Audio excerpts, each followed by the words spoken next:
Starting from the last lecture, we were discussing the frequency response of converter power stage, and I introduced the purpose of doing this, why this is necessary and very critical in designing the feedback controller and also in understanding the dynamics of nonlinear time-varying PWM converter. And I think we discussed before in the previous lecture. This is the structure of general closed-loop controlled PWM converter. You have power stage here, so this can be anything, any PWM converter topology like buck boost and or buck boost or any other variations, isolated or non-isolated version of PWM converter. So this discussion is very general, and this load. And we have this voltage feedback circuit, and the output of this voltage feedback circuit is connected to the PWM block, and the PWM block is generating this switch drive signal. And there are some difficulties directly analyzing this. There are two difficulties. One is time variance in power stage configuration or power stage dynamics. What I mean is, it has some switches like this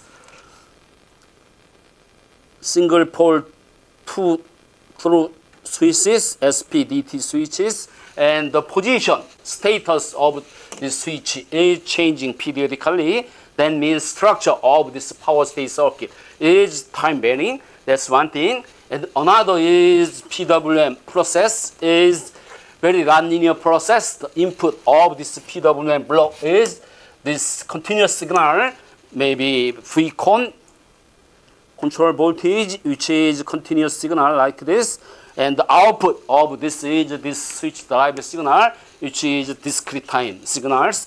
So this is the huge nonlinear function. So we should handle this. Okay.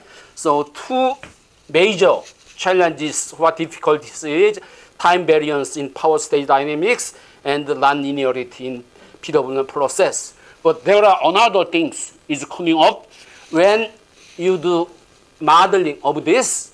There is just some, you should multiply two time varying circuit variables. That means some time varying function is multiplied with another time varying function that becomes nonlinear. Okay. So originally this is a piecewise linear system, but during this modeling process, this becomes some nonlinear product term. Okay, that should be linearized somehow. So this and the nonlinearity, which you come up with during power stage modeling, should be handled. Okay, so we first model this. We first model power stage, and then we model this PWM stage, and this is already linear time invariant system, so it's very easy. And we have this small signal model of this part, small signal model of this part, and we put them together to get entire small signal model of PWM converter. So first we discuss this, okay? But here we just introduce the final result and the basic concept of the modeling. Great details about this modeling is covered in the next topic. Okay?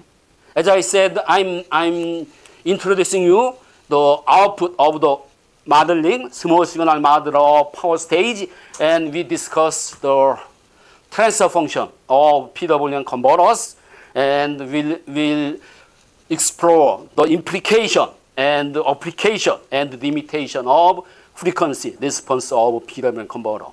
After that, we'll go back to the beginning and we'll follow this modeling process in great detail. Then we'll understand everything all together. That is our basic approach here. As I said, that is the new approach. I'm first trying here. So I show the result partially first and provide the details about the modeling itself. So we'll be using final model for some time, and we'll go back to the derivation of the then model we are using. Okay? So we'll first concentrate on this. And the purpose of modeling here. or object of our modeling is very concise and precise. As I said in the previous lecture, we want to have to derive some model which allows us to use all the techniques you have learned from your graduate or undergraduate courses, which is only applicable to the linear time invariant systems, but somehow by modifying this, then modifying process is called modeling. Using the final model, you directly apply your knowledge of the previous study directly, and you get the idea or the understanding of dynamics of this nonlinear time-varying PWM converters. That is our goal and direction. And this is steps of power stage modeling. So as I said, we first cover this power stage, which is rather important and rather complicated. So we follow this procedure, but we skip the details and I provide the final result. But here I want to give you some glimpse of the modeling process in very simplified form. Suppose you have this kind of cases. This is T. This is ILT of your converter. So any kind of PWM converter, inductor current will behave something like this on time, off time. It starts from the 0. It goes like this, and in the steady state, it will reach steady state. Okay? So this is the time varying because this is on time dynamics is of time dynamics, and the circuit equations are different. So this is time varying system, and this is a nonlinear system. Maybe this is increasing like in this curve. So it is a nonlinear system. What I'm saying here is that exactly 100% accurate for the description of the linearization. So there are some deviation. It is informal discussions, but it will help you to understand the procedure of modeling. Okay, so this is not accurate statement, but this is a very useful statement. Okay, so we have this kind of dynamics, nonlinear time-varying power state dynamics, and this is inductor current. First step is we take average. We take average. If you go through this averaging process, you will have nonlinear averaged model. Then nonlinear averaged model will predict this. The nonlinear average model will predict this averaged waveforms, continuous waveforms of this inductor current. Okay, so this is the continuous. But we know the ripple, magnitude ripple. We already know this kind of behavior. But from this model, from this averaging process, somehow we derive the equation that exactly predict the time averaged behavior of these waveforms. That is the basic concept of averaging. Okay, and the second one is you have average model which predicts this, but that model is nonlinear. As I said, during this process, some nonlinear function will be embedded in this model. Okay, to simplify everything, assume this: if we are trying to find the slope of these things, this current waveforms at this point. Okay, this is curve. This can be considered nonlinear. Then you find the slope at this point. Slope, and if you apply the small sinusoidal waveforms, that output will be casted by drawing this. Okay, that is what? That is something similar to the linearization process. This assume this part is nonlinear, but we are replacing this nonlinear curve with this tangential line segment to evaluate at this point. Okay, so this is kind of linearization, but it's not but this is not exact representation of linearization. Okay, Usually linearization, you have ILT here, then you should have V, something like that. So I'm using time variable, which is informal, but it provides some idea of this linearization. The details about this step will be explained later, in the later topic. Then this nonlinear model is linearized, then you will get linear time small signal model. So this is defined in time domain. Our eventual goal is to derive the frequency domain power stage transfer functions. Then we'll apply the concept of the frequency response of linear time invariant system. For that purpose, we perform this S-domain conversion. It's extremely easy if you use the variable S, okay, and replace S with J omega, and replace L with J omega L, replace C with 1 divided by J omega C, okay? Then you have this power stage transfer functions. Then you apply the theories, stories you learned in the previous topic, subtopic, okay? Frequency response analysis technique can be applied to here. Then you can predict the frequency response of PWM converter. Okay, you understand this, right? This S domain is, it refers to frequency domain.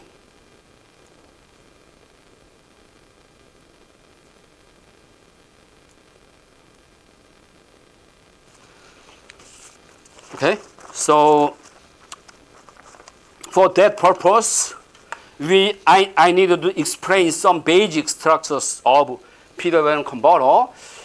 Maybe, probably you know this is the buck converter, this is a boost converter, this is a buck boost converter, okay? But think about the structure of this converter in a more systematic way. Consider this as a 3-terminal cell circuit component. This is A, active terminal, passive terminal, and this common terminal. This is inductor terminal. This part in the circle is, we call this part as SPDT switch, and we implement that using a pair of semiconductor active switch and passive switch. And we include this inductor at here, and this C is where the pole is located, and the pole is this port or this through A or through P. Okay, always one of two throws is connected to this single pole, and this pole is doing DTS, and this pole is connected to this P port for 1 minus DTS. This is SPDT switch, and the common terminal is always connected to this inductor. Why is that? Inductor current should be continuous. Okay, so this inductor current should be connected either this one or this one. It cannot hang like this. This is some conceptual plot. In reality, it is connected here or it is connected here. Okay, this is called the three-terminal cell. Okay, the reason I introduced this is, if you take a look at buck converter, this can be considered source, and this parallel combination of capacitor and load resistor can be considered as a load part. Okay, always this load resistor is connected with this filter capacitor like this. So this comes as a pair, and this is source and load. In between this 3-terminal cell is inserted in this manner. There is the buck converter. Okay, there are 3 terminals, so you can rotate this. If you rotate this one by 120 degrees, you have this structure, and A, P, C is here. This converter is called the buck converter, and you rotate this once, 120 degrees, you have this structure. This is the buck boost converter. Okay, if you rotate this once, you go back to the original. So there are only 3 converters are possible, 3 configurations are possible using this simple structure and this source and load. Okay, so this is the structure of 3 basic converters. So they follow these basic principles. And if you take a look at this is VL, okay? When this is connected to here, there is on-time period. Then VL is always positive because this is the input voltage and this is output voltage of a converter, which is always lower than input voltage. So when this is connected to A, this becomes positive. That means this voltage positive, that means inductor current is increasing. When this is connected to the P terminal, this is 0, this is VO, then this voltage becomes negative. Okay? Then inductor current is decreasing. Okay? The way you understand this is think about startup behavior during startup process, something like this.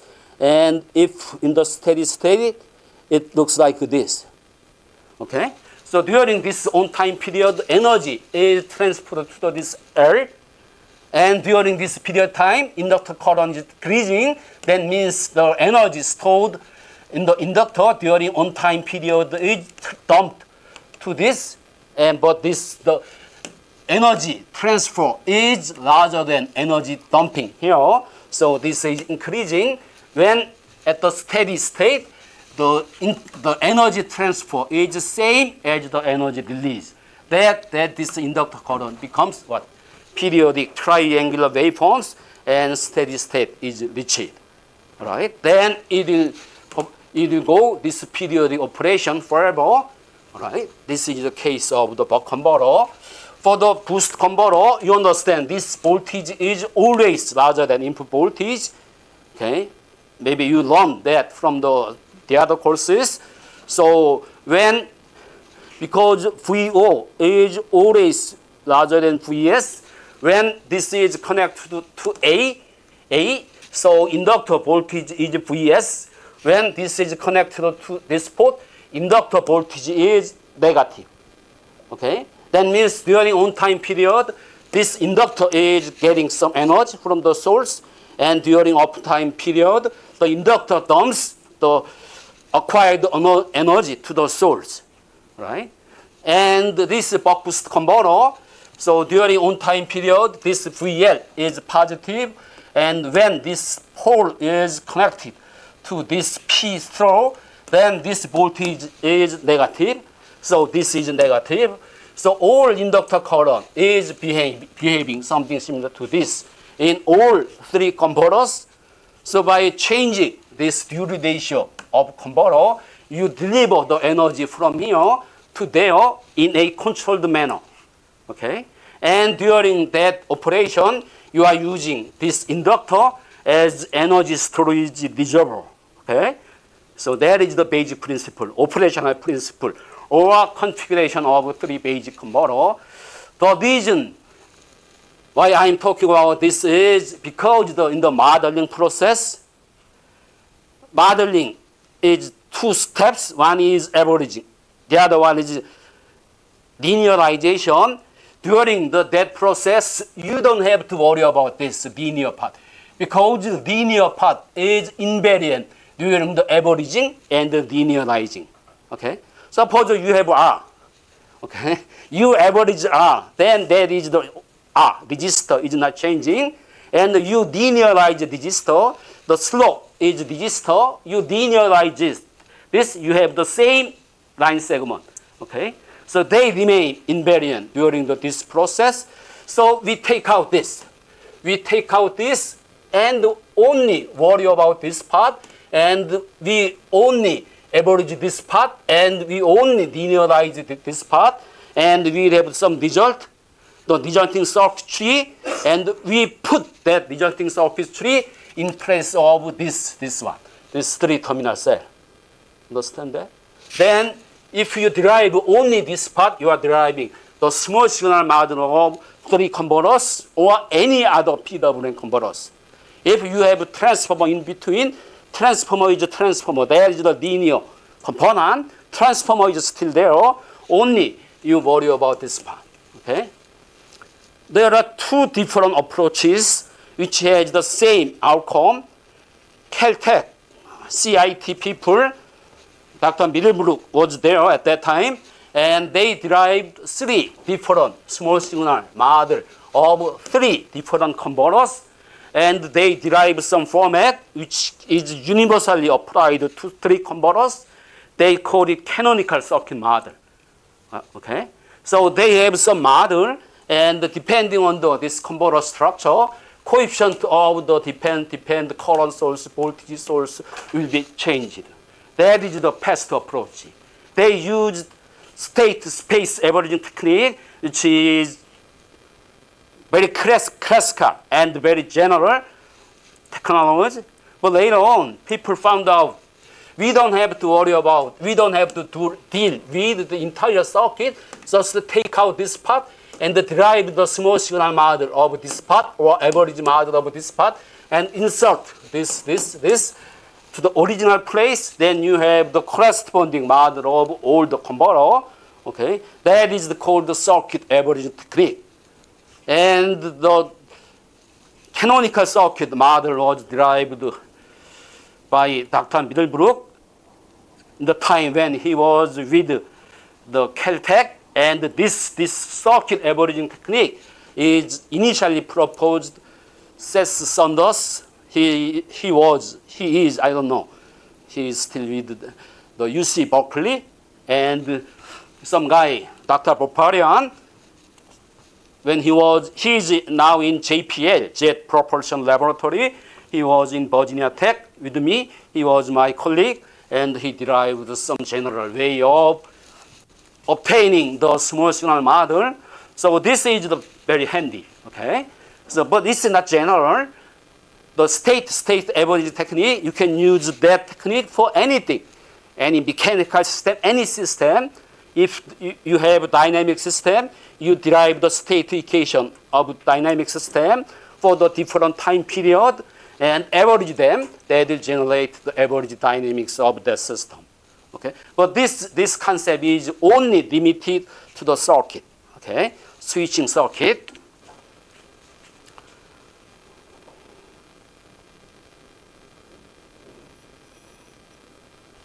Maybe you did this later.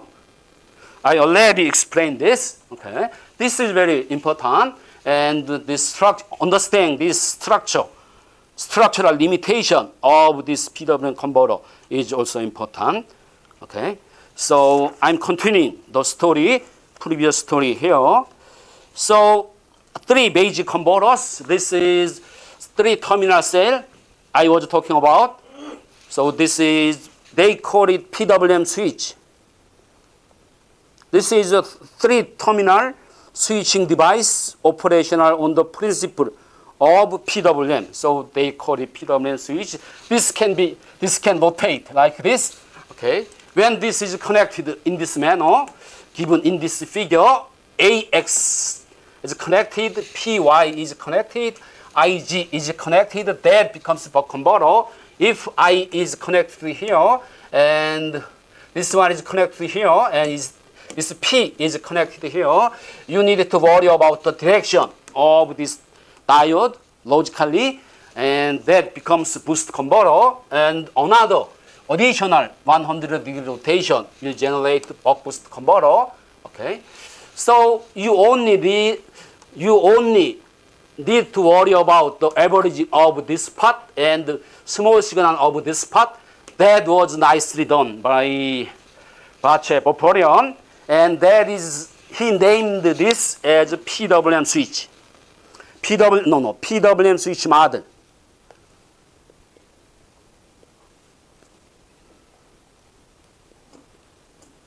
PWM switch model is small signal model of PWM switch. This is a proper noun.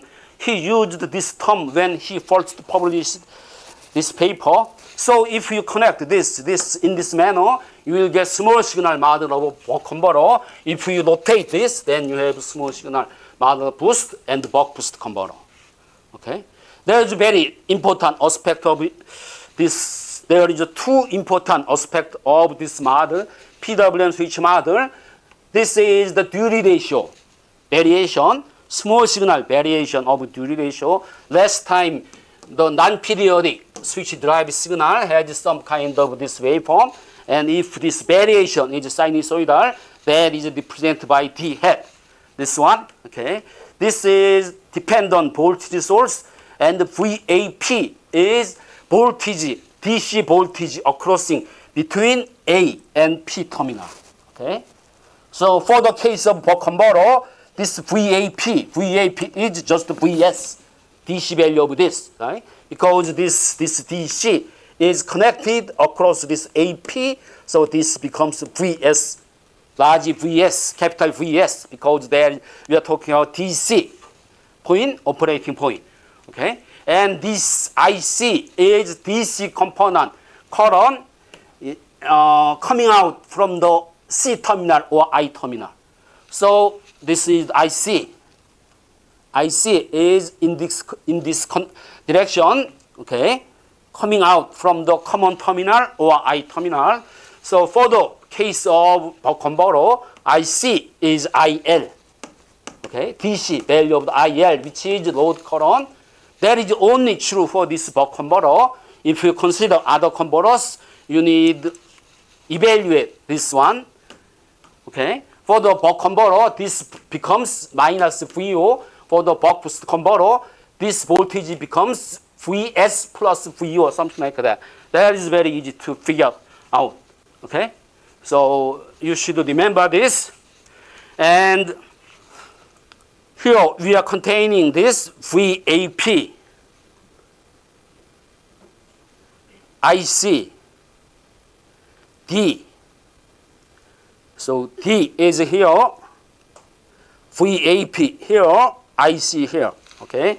That is what? That is DC component of this operational condition. It's bias point, okay? If you derive small signal model, then model must contain this specified bias point.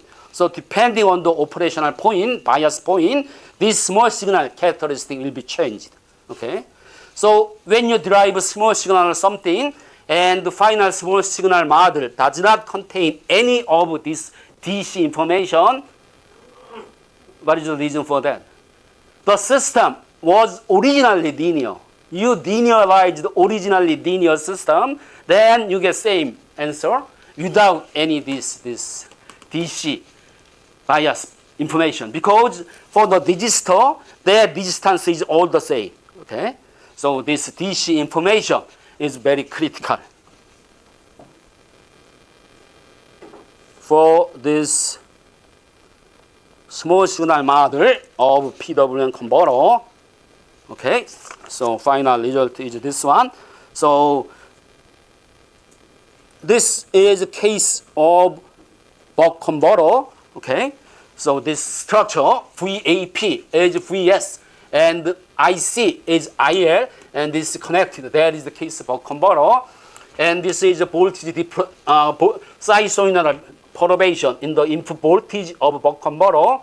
And this is the modulator gain duty ratio perturbation in frequency domain. Everything is expressed in frequency domain, S domain variable. And again, this load resistance can be changed, and that change is represented by additional current source. Okay, so from this model, this can be considered the output. This is the output of a converter. Why this one is output? This one is out voltage, but this is also output variable of this converter. Why this one is output variable? There is the inductor current. Inductor current can be output variable too. Why we call it this VO as output variable? Because later on feedback is employed between this voltage and this modulator or voltage feedback circuit. Because we are taking the feedback signal at this point, we call it output variable. Okay. Now suppose you are not interested in the output voltage, you are interested in inductor current, then inductor current will be output variable for that case. Okay. But for this converter, you always want to have constant voltage here. So this output voltage is output variable. Okay. The output voltage and output variable is different things. Okay. All right. So there are three, this is output variable. Then there are three input sources. One is this one is this one, the same thing, right? And this is the perturbation in continuous duty ratio, and this is perturbation in load current or output current, okay? So input to output transfer function is this one. When you are evaluating this, the other sources must be dead. So ID, S is 0, IO, S is, because this is a linear time invariant system, so you are using the superposition here, okay? So this is important. This is important because this determines noise transmission.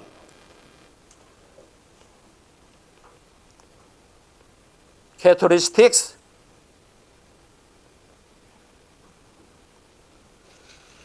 Right?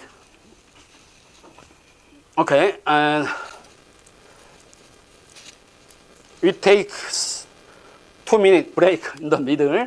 Okay, and the final thing is this model is only valid for the given D and IC, and VS is given, and fundamental assumption is this operational change due to this perturbation is in the neighborhood of this DC component, this bias point.